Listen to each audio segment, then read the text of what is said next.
Continuamos en Pro Mañana, en momento de hacer un contacto en vivo, en directo con Nicolás Paredes. Vamos a estar hablando en esta ocasión con el ministro de Obras Públicas y Comunicaciones, Arnoldo Vinces, porque hay muchísimos temas por abordar y específicamente en lo que respecta a la ejecución de obras en lo que va del 2019. Pero todo ello vamos a tener ya más contacto. Nico, ¿qué tal? ¿Cómo estás? Muy buenos días para toda la teleaudiencia de Canal Pro. En este momento nos encontramos con el titular del Ministerio de Obras Públicas y Comunicaciones, Arnoldo Vinces, en el marco del bloque de la Asociación Paraguaya de Carreteras. Buenos días, ministros. Estamos en vivo para Canal Pro. Un gusto saludarlos realmente. Gracias por visitarme acá en las oficinas del Ministerio de Obras Públicas y bueno, muy contento por poder compartir con ustedes este momento. Bueno, ministro, vamos a ir directamente a lo que nos trae este encuentro, ¿verdad? Actualmente, durante este año, hubo un muy mal rendimiento del sector agropecuario del país, principalmente en cuanto a la exportación, al rendimiento en el cultivo de soja y también los precios del ganado. Esto prácticamente fue lo que hizo que actualmente haya una retracción en la economía y la cartera que tiene usted a su cargo es el mejor jugador que actualmente tiene el país para justamente revertir esta desaceleración económica que se está viviendo. Esto por un lado. Por otro lado, enfocándonos principalmente en el Ministerio de Obras Públicas, se nota, se ve debido a los datos que justamente su cartera expone que hay una muy baja ejecución presupuestaria. ¿Cuál es el motivo por el cual esto está ocurriendo, teniendo en cuenta el desempeño que prácticamente todo el país está esperando del Ministerio de Obras? Bueno, Nicolás, en primer lugar, una excelente descripción de la realidad económica nacional. Hay una desaceleración que inició ya a finales del año pasado en algunos rubros de nuestra economía. Eso ha hecho precisamente que el equipo económico del gobierno haya, digamos, puesto mucha atención en el esfuerzo para que desde esta cartera, que es una de las más estratégicas de las cuales dispone el Estado, se pueda acelerar los procesos a los efectos de poder inyectar la mayor cantidad de recursos al sistema económico a través de los procesos licitatorios y de las obras públicas. Eso es así, o sea, no hay otra cartera que tiene la posibilidad de brindar, digamos, un espacio en el cual se pueda generar muchas obras públicas, obras de infraestructura y con ello tratar de dinamizar una economía que está golpeada no solamente por los factores climáticos, de precios de los productos agropecuarios, sino también por la crisis regional, Argentina y Brasil, que también tienen su efecto negativo sobre nuestra economía, y también los factores climáticos, y ahí llego a algo puntual que tiene que ver con esta cartera del Estado. En primer lugar, en diciembre, enero tuvimos un calor excesivo y sequía en algunos sectores que hizo en la disminución de la producción, pero también después vino inmediatamente el efecto contrario, las inundaciones no previstas inclusive, el exceso de lluvias, gran parte del territorio del Bajo Chaco está bajo agua, lo mismo otros departamentos como Ñembucú, una parte importante de Central, de Misiones, bajo agua. Eso hace que en materia de obras públicas se resienta el sector privado que tiene obras adjudicadas, no puede hacer mucho trabajo de movimiento de suelo los días de lluvia, es más, cuando sale el sol a veces hay que esperar, inclusive algunos hacen un trabajo de airear el volumen de terraplén que han preparado a los efectos de que se seque más rápido y se pueda incursionar con las maquinarias y hacer el trabajo correspondiente. Nosotros en obras públicas, a diferencia de otras carteras, nuestra inversión mes a mes es principalmente en rubro 500, que es el rubro de inversiones físicas. Muchas otras carteras, puedo referirme a educación, salud o Ministerio de Interior, son pago de salarios y esos tienen su secuencia los 12 meses, más aguinaldo se distribuye y obviamente van a tener en el porcentaje de ejecución mes a mes una dinámica. En obras públicas dependemos de varias cosas, cantidad de obras adjudicadas o en ejecución, Entonces, cuando se adjudica una obra, normalmente se paga o el 10% de anticipo al iniciar la obra, en algunos casos 15% o hasta el 20%. Y luego, la otra forma de invertir tiene que ver con certificados de obra. Los certificados de obra se dan cuando la fiscalización de esa obra y la supervisión de la obra documentan fehacientemente de que se hizo un trabajo dado y que ese trabajo dado genera tanto en materia de volumen a tener que ser pagado dentro del contrato por el Ministerio de Obras Públicas. Entonces, cuando tuvimos meses como la segunda quincena de febrero, todo el mes de marzo, el mes de abril, se sumó a las lluvias la Semana Santa, que también siempre disminuye el volumen de obras porque se le da libre o de franco o de feriado a los funcionarios. Entonces tuvimos, digamos, una ejecución más lenta por esas razones también. No obstante, a través de la disposición del equipo económico, hemos acelerado con muchísimos procesos de licitación, tales así que para finales de junio vamos a tener, digamos, en proceso de licitación, volúmenes nunca antes vistos de licitación en esta cartera. Ministro, justamente una inquietud también, una interrogante que tienen diversos sectores del sector del rubro constructivo del país, es por qué depende de las licitaciones que aumente la ejecución del presupuesto que tiene el Ministerio de Obras Públicas, teniendo en cuenta que hay diversos proyectos también como emergencias viales que está decretando el Ministerio para ejecutar obras prácticamente en todo el país. ¿Por qué depende de las licitaciones y posteriormente adjudicaciones que este nivel de ejecución aumente? Porque así establece la ley. Nosotros no vamos a actuar fuera del marco de la ley. Inclusive el decreto de emergencia vial hasta ahora está en la preparación de los pliegos que en los próximos días va a salir a licitación dentro de un trámite abreviado que establece la ley, pero sigue su curso legal. Entonces eso lleva su tiempo, no es que cuando sale el decreto ya tenemos dinero como para adjudicar o para pagar por obras. Una vez adjudicado se tiene que instalar la empresa, empiezan mayormente a instalar su campamento, a empezar a mover la máquina si el tiempo lo permite, y una vez ejecutada la obra se va pagando. Entonces, en ese sentido, el volumen de las obras que estaban en marcha, iniciadas durante el periodo anterior inclusive, se siguen ejecutando. Un ejemplo, la ruta desde Natalio en Itapú hasta Cedrales, que tiene 3 tramos de ejecución, que en ese sector inclusive tenemos una muy buena ejecución porque no cayó tanta lluvia en ese sector y pudieron trabajar bastante bien. En ese tramo, como también el de San Juan Nepomuceno hasta Ruta Sexta, se ha ejecutado bastante bien esos tramos porque no estuvieron sujetos a las inundaciones o tantas lluvias. Entonces, el tema es que nosotros estamos en el marco del promedio de lo que se ha ejecutado históricamente en esta cartera, estamos muy bien en eso. Y comparando con nuestro presupuesto, que es mayor que el que tuvieron los años anteriores, los que estuvieron antes de nosotros aquí en este lugar. O sea, comparándonos con nuestro presupuesto, estamos en el promedio de lo que se suele ejecutar hasta mayo. Normalmente en esta cartera la dinámica por el clima mismo, en el invierno hay menos lluvia y hay más capacidad de generar certificados de obras, pero yo les anticipo que el problema va a tener el Ministerio de Hacienda allá por octubre, noviembre.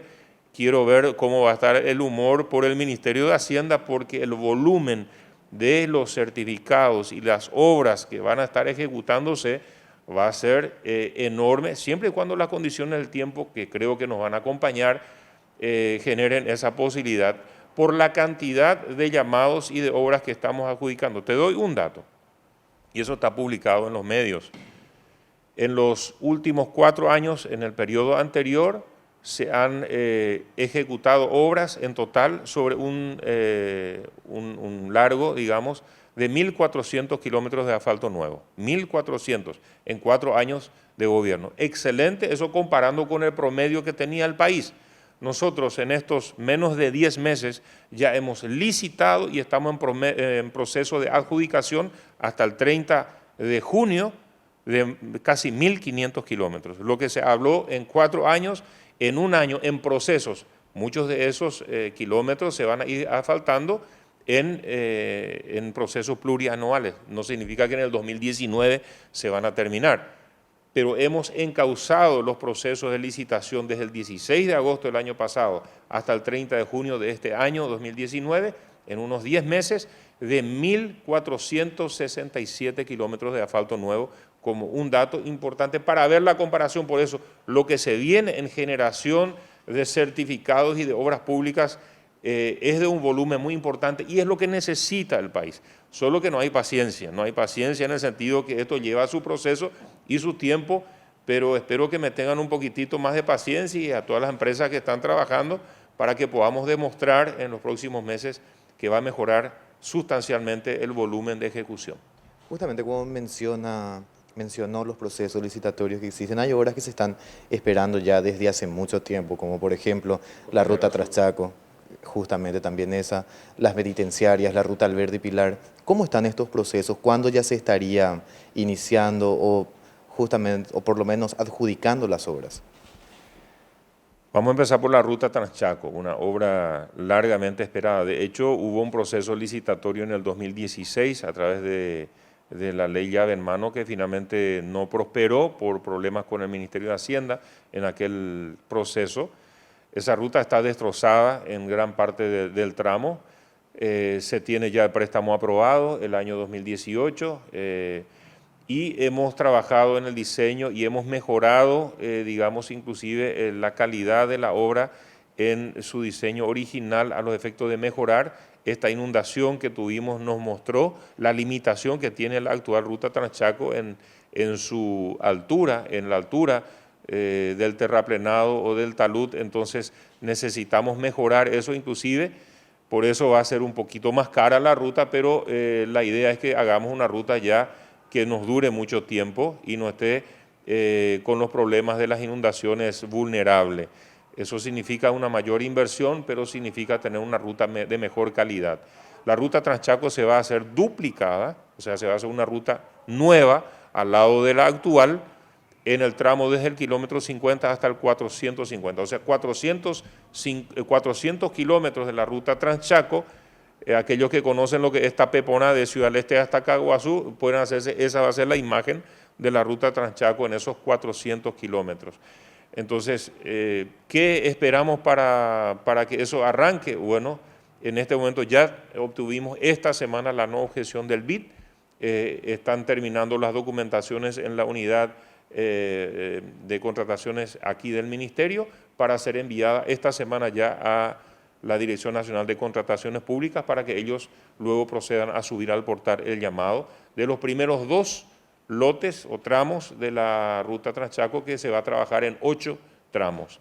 Así que los primeros 2 tienen que estar en el portal, si no esta semana, la semana que viene, y como es una licitación pública internacional, va a tener 45 días mínimo hasta la fecha de apertura de sobre. Lleva su tiempo una vez más eso. Eso en cuanto a la ruta Traschaco, que allá, si todo sale bien, por agosto ya tienen que estar máquina en pista, empezando esos 2 tramos, mientras se siguen con los diseños de ingeniería para los demás tramos que esperamos para mitad del año que viene tener todos en obras. Van a tener 24 meses cada tramo para terminar lo suyo y luego con el sistema CREMA 5 años más de mantenimiento. Lo mismo ruta Pozo Colorado Concepción, que es un tramo también en el Chaco largamente anhelado, que con Fomplata ahora estamos esperando la no objeción para también proceder. Inicios del segundo semestre tiene que estar en obras también ruta Pozo Colorado Concepción, que se divide en 3 tramos de construcción o en 3 lotes eso. Ruta 12, que es otro tramo en el Chaco, vamos a tener el diseño definitivo de ingeniería en septiembre de este año, teniendo el diseño, eso se va a llamar a través de la ley llave en mano hasta General Brugués, esos 162 kilómetros vamos a estar asfaltando por primera vez la ruta 12. Y la bioceánica, que es otra ruta que está en ejecución, el primer tramo está avanzando bien, a pesar del clima también pudieron hacer bastante tareas, ahora se espera que avancen mucho más. El tramo 2, que va de Cruce Centinela hasta Mariscal Estigarribia, y el tramo 3 de Mariscal Estigarribia hasta Pozo Hondo, queremos antes de finales de este año hacer el llamado también a través de la llave en mano de esa ley, para que también todos los demás tramos entren en obras el año que viene ya de la bioceánica. Estas obras estuvo mencionando, netamente mencionó acerca de la región occidental del país. En cuanto a la región oriental, ¿qué obras se van a estar realizando? En primer lugar, quiero mencionar los puentes. Los puentes, el de la conexión desde Brasil con Paraguay, el segundo puente sobre el río Paraná, Presidente Franco, eso es con Itaipú, lado Brasil. Y el segundo puente entre Asunción y el Chaco, que conecta nuestras dos regiones, Asunción, Chaco-I. Recibimos ya los últimos datos del diseño, de ingeniería. Estamos en proceso de licitación y terminando los pliegos, va a ser licitación pública nacional, se va a financiar con los bonos soberanos, así que en el segundo semestre ese proceso ya tiene que terminar, la licitación, y va a ser el diseño final más la obra lo que se va a licitar. Entonces, eso va conectado con la duplicación de la ruta 2 y 7 con APP. Hemos hecho la adenda correspondiente al contrato que se tenía hecho en el periodo anterior. Tapeponá, que está concesionado, está terminando su trabajo, vamos a inaugurarlo en los próximos días, ese tramo. Y la 2 y 7 para duplicar desde Ciudad del Este hasta Asunción, están teniendo su cierre financiero este 30 de junio, el consorcio que está con esa obra, y ya se está haciendo el área de servicio en Caguazú, donde los muebleros van a tener su nuevo ámbito de trabajo y de ventas y liberar de esa forma el paso por Caguazú en la duplicación. Ya tenemos toda la franja de construcción liberada desde Caguazú hasta Oviedo y de Oviedo hasta San José de los Arroyos, y esperamos entonces darles orden de inicio en el mes de julio y que luego ya entren a duplicar ese tramo tan importante. Esa es un corredor emblemático, la duplicación de Brasil a Paraguay, la duplicación completa de la ruta desde Ciudad del Este hasta Asunción, la duplicación del paso por el río Paraguay y luego la duplicación de la ruta Transchaco hasta la zona de Villa Choferes. Esa, digamos, es la estructura macro de infraestructura que va a tener todos los alimentadores con las demás rutas nacionales y departamentales, pero sería algo así como el cordón umbilical, digamos, estratégico, el corredor de logística y de infraestructura que hace que todo lo demás funcione mejor. Rutas emblemáticas que vamos a hacer el proceso de licitación en la región oriental son varias. Tenemos que terminar la ruta entre Concepción y Vallemí, San Lázaro, que se tiene el trabajo de base hecho, no así la carpeta asfáltica, y ahí queremos agregar a ese contrato que estamos trabajando con la CAF, el puente sobre el río Apa entre San Lázaro y Puerto Murtiño sería otro puente internacional con Brasil sobre el río Apa, eso con la CAF. También con la CAF queremos hacer los accesos al segundo puente que se va a construir. De nada sirve hacer el puente con Brasil en Foz de Iguazú y Presidente Franco si no tenemos las obras complementarias del lado paraguayo que hagan que ese corredor logístico funcione. Entonces esas obras complementarias, que significa la conexión con la ruta que viene de Natalio Cedrales y la conexión con la ruta 7 en Tapeponá.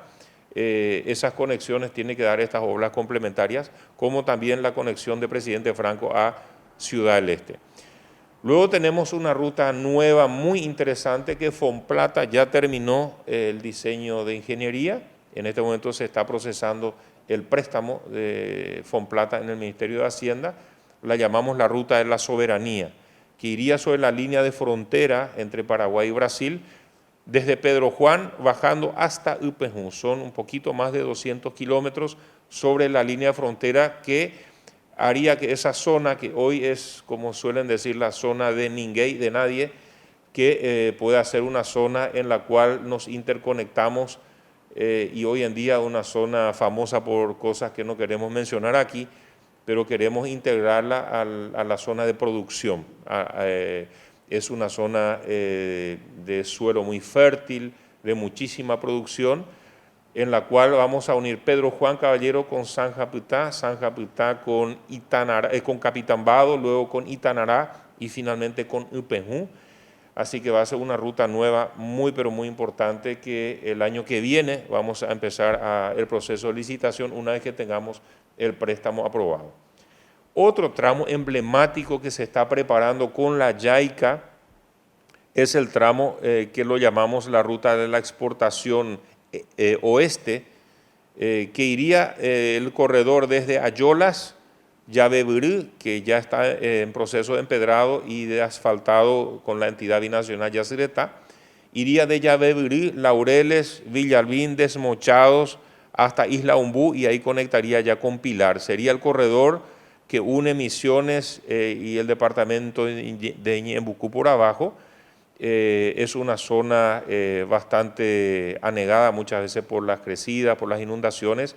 La JAICA tiene mucho interés de apoyar eso y esperemos que para el mes de octubre, donde se espera la visita de nuestro presidente a Japón, se pueda consolidar ese préstamo con la JAICA, que ya están haciendo los estudios técnicos de ese tramo. Y ese uniría con lo que es la ruta que me preguntaste, Alberdi Pilar, que en su tramo 2 está en plena ejecución, en su tramo 1 todavía está en proceso de evaluación o de reevaluación.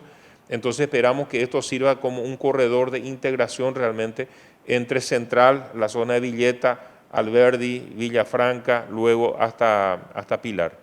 Ministro, es indudable que todas estas obras que está mencionando en el país van a impactar muy positivamente en nuestra economía.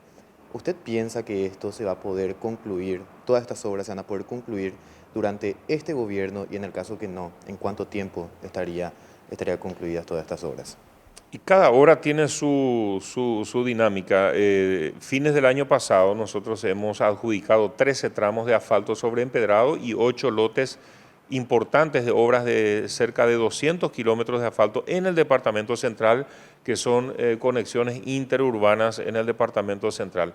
Esas obras tienen un plazo, en el caso de los 13 tramos de asfalto sobre empedrado, un plazo de 12 meses de ejecución. Muchos de ellos van a terminar durante este año 2019 y los lotes en central tenían 18 meses de ejecución porque primero tenían que hacer el diseño definitivo de ingeniería y luego la obra.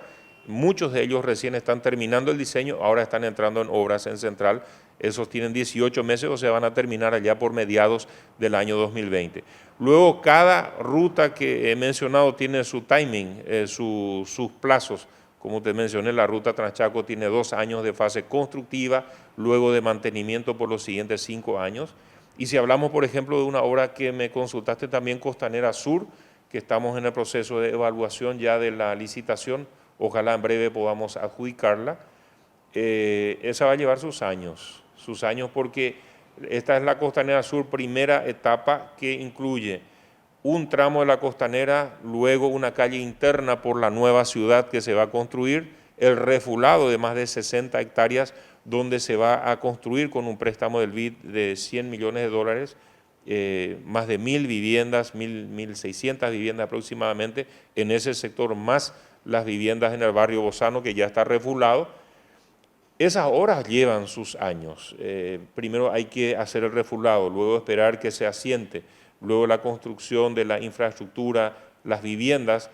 Yo creo que eso para finales de este periodo gubernamental se podría tener esas viviendas terminadas como para que la gente pueda pasar del bañado del río a su nuevo hábitat y luego se llama a licitación la segunda etapa de la Costanera 2, la segunda etapa de la Costanera Sur, para terminar de cerrar la protección sobre ese sector de Asunción también con la Costanera. O sea, no todas las obras van a poder terminarse en este periodo gubernamental. Es así como también nosotros le estamos dando seguimiento a las obras que empezaron en el periodo anterior. O sea, acá se habla en infraestructura de una política de Estado más que de una política de gobierno, donde obras emblemáticas trascienden un periodo gubernamental.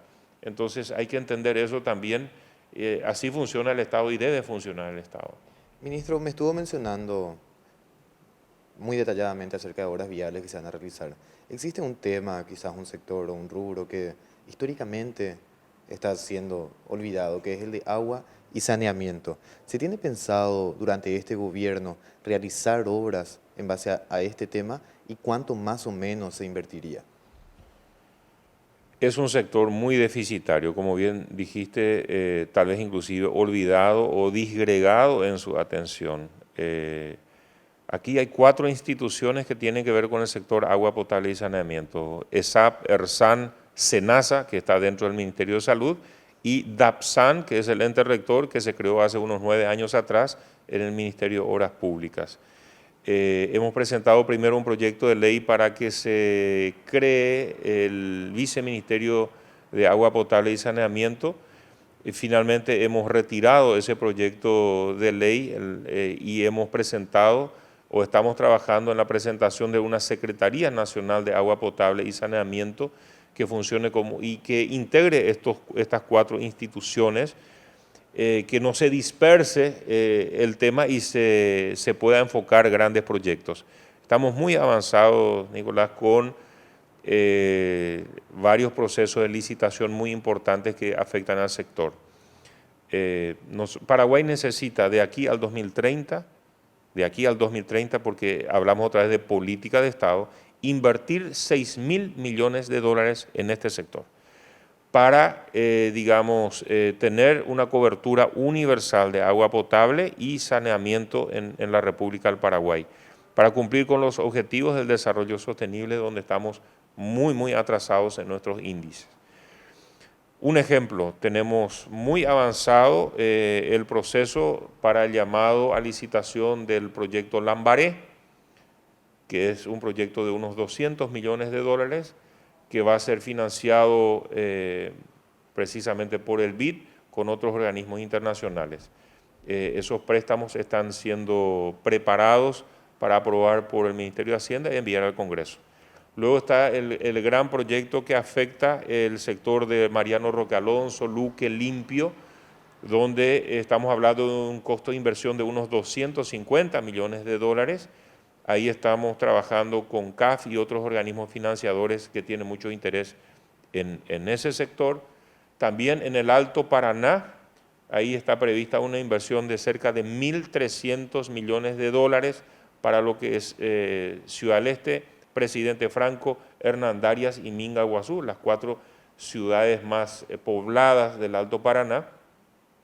Para el año que viene está previsto un préstamo compuesto del BID y de la JAICA, cada uno pondría aproximadamente 100 millones de dólares y se empezaría en el Alto Paraná con una primera etapa de inversión de unos 200 millones de dólares.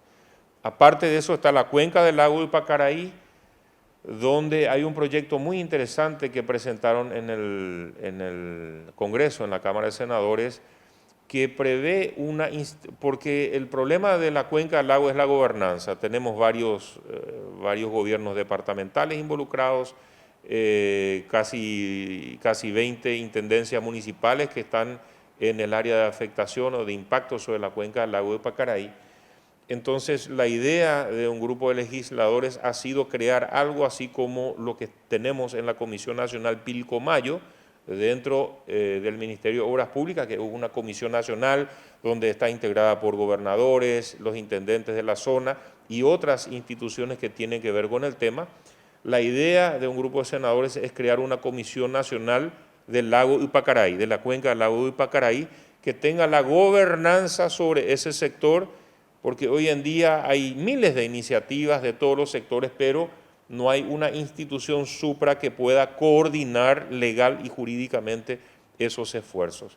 Yo creo que podría ser un camino muy interesante para que se pueda abordar iniciar procesos licitatorios. La solución total para la cuenca del lago Ipacaraí se calcula que está ya cercana a los 500 millones de dólares, que no se va a hacer de una sola vez, pero queremos empezar con la primera intervención durante este periodo gubernamental y que como política de Estado se pueda hacer una intervención permanente hasta lograr, una solución definitiva a la cuenca del lago de Pacaraí, que tiene que ver mucho con el sector agua potable y saneamiento. Bueno, hablando de estas inversiones positivas que se van a hacer a un sector prácticamente olvidado, como ya habíamos dicho, del país, existe también otro sector históricamente en el que se invirtió mucho o en el que se dieron muy pocos pasos. Un paso muy importante que ahora se va a dar, que va a incidir directamente en la ciudadanía, es el billetaje electrónico, algo que yo considero muy importante debido a que a la clase trabajadora es algo que beneficia directamente a la clase trabajadora. ¿Cómo estamos en eso, ministro? Sabemos que ahora está en etapa de prueba. ¿Qué beneficios va a traer una vez que se implemente y cuándo se va a implementar? En el transporte público de pasajeros, una de los déficits que se tenía hasta ahora es cuentas claras, números claros. Cuántos pasajeros van cada día, de qué lado a qué lado, cuántas unidades de transporte público efectivamente circulan. La informatización, el uso de la tecnología es clave para transparentar todo esto. Entonces, como el Estado paga una parte inclusive del transporte público en subsidios, se basa en datos que no son científicamente en todos los sentidos comprobables hasta hoy. La implementación del billetaje electrónico arrancó el proceso durante el periodo anterior, quedó estancado entre la fase 4 y 5. Nosotros le dimos el impulso para darle continuidad a eso y poder culminar exitosamente el proyecto. Ahora estamos en la fase 5 aprobada, estamos en la fase de probar la interconexión entre dos sistemas que son de dos empresas que pasaron las 5 etapas, porque el usuario, el pasajero, no tiene por qué decir, bueno, yo estoy en tal línea que usa tal sistema y después quiero ir en tal línea que tiene otro sistema y qué culpa tiene el usuario que hay dos sistemas. Entonces, la prueba que se está haciendo en este momento es de que con tu misma tarjeta, con la cual vas a tener tu saldo para transporte público, que vas a comprar la tarjeta y vas usando conforme al saldo que tenés al subir a una unidad de transporte público, que pueda funcionar indistintamente en los dos sistemas que están homologados y aprobados. Entonces, esa es la fase de prueba que esperemos termine este fin de mes de junio y que en julio ya podamos empezar con la implementación gradual por líneas de colectivos y que ya la gente pueda empezar con el billetaje electrónico. Acerca del funcionamiento del billetaje, ¿cómo va a ser? ¿Cómo las personas van a poder adquirir esta tarjeta magnética que va a ser para realizar el pago que se debe realizar por el pasaje? ¿Dónde se va a poder recargar? ¿Existen, no sé, herramientas tecnológicas para hacerlo como una aplicación en los teléfonos móviles? ¿Cómo se va a realizar todo este proceso una vez que se implemente ya? Va a tener todas las facilidades en cualquier kiosco, en cualquier lugar donde también recargan su saldo. Va a tener también la posibilidad de recargar a través de su celular y demás. Hoy en día el sistema financiero ayuda muchísimo con la tecnología de que eso está a disposición. Se va a buscar todos los mecanismos para facilitar que el usuario pueda tener su tarjeta y tener su saldo correspondiente. Inclusive hay una tolerancia en el caso de que se le venza su saldo, no significa que por eso va a perder su colectivo, sino que tiene un margen de que después uno lo recarga cuando incluso uno excede ya el saldo que uno ha tenido. Excelente, ministro. Ya nos estuvo comentando acerca de todos los proyectos que está realizando y que piensa realizar durante su administración, proyectándonos un poco a 4 años en el futuro. ¿Cuáles son los objetivos que usted pretende cumplir durante este gobierno y su administración, verdad? Tenemos el mandato del presidente Mario Abdo Benítez precisamente de fortalecer la conectividad de nuestro país. La conectividad no solamente interna, que cada municipio en lo posible tenga un acceso de una ruta asfaltada, sino también la conectividad para que funcionen las demás instituciones del Estado. Los puestos de salud, los hospitales, las escuelas deben tener en lo posible un camino, una ruta de todo tiempo con la cual pueden acceder. Y también la conectividad con nuestros vecinos países que haga que nuestro país, de salir de ese estigma de un país mediterráneo, se pueda transformar en la bisagra del desarrollo entre las regiones que están al este o al oeste de nuestro país o al sur o al norte. Entonces, la infraestructura es clave para esa conectividad y para el desarrollo de Paraguay y que realmente la producción de nuestro país pueda salir a los mercados. Por eso otro ámbito dentro de nuestra cartera muy importante es la hidrovía, en lo cual también estamos avanzando con los procesos para llamar a licitación en breve de una APP que tenga que ver con el manejo de la hidrovía, que es una de nuestras carreteras principales, fluviales, pero por lo cual circula gran parte de nuestra producción. Entonces, el mandato que tenemos, lo que queremos es dejar, al terminar nuestro periodo de trabajo aquí al frente de la cartera, un país con mayor conectividad, con mayor posibilidades de salir adelante, teniendo la infraestructura no solamente en cantidad, sino también en calidad. Una de las innovaciones es, digamos, la utilización justamente de los electroductos que tienen que ver con la conectividad. Hoy en día la ruta no solamente lleva vehículos, sino que lleva todo el flujo de información, la conectividad internet, la conectividad telefónica, etcétera, etcétera. Entonces estamos innovando en ese sector, haciendo que nuestras rutas no solamente sean en cantidad, sino también en calidad. Muchas gracias, ministro, por su tiempo. Muy amable, muchas gracias, Nicolás. A la audiencia, un gusto saludarlos. Bueno, así escuchábamos a Arnoldo Vins, titular del Ministerio de Obras Públicas y Comunicaciones, que nos estuvo dando un gran pantallazo de todas las actividades que va a realizar la cartera que tiene a su cargo durante estos 5 años de gobierno. Ya volvemos.